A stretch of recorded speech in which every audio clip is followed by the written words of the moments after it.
చేపల గురించి చాలామంది మనము తినడం మాత్రమే తెలిసుంటది. దీనివల్ల ఉపయోగాలు ఎందుకు అనేది విషయాన్నయితే కొంచెం తెలుసుకునే ప్రయత్నం చేద్దాం. చేపలు చూడండి, మీరు పాత గ్రామాలు, పాత ఊర్లో మీ ఊర్లో చూసుంటారు చిన్న చిన్న బావులుండేవి అప్పుడు. మీరందరూ గమనించారు రాతితో బావి కట్టి ఉండేవారు. ఎందుకురా అంటే ఆ బావిలో చాలా చేపలుండేవి. ఎందుకంటే అక్కడ ఆ నీటిని శుభ్రపరిచేదానికి బ్లీచింగ్, గీచింగ్ అవన్నీ వేసేవాళ్ళు గాదు.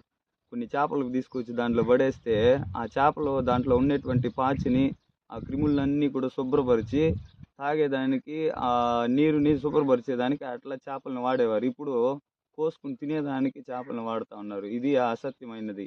దీనికి శాస్త్ర ప్రమాణంగా మలయాళ స్వామివారు శుష్క వేదాంత తమో భాస్కరం అనేటువంటి వేద గ్రంథం ఒకటి ఉంటుంది. ఆ గ్రంథంలో పూర్తిగా రాయబడి ఉందన్నమాట దీని గురించి.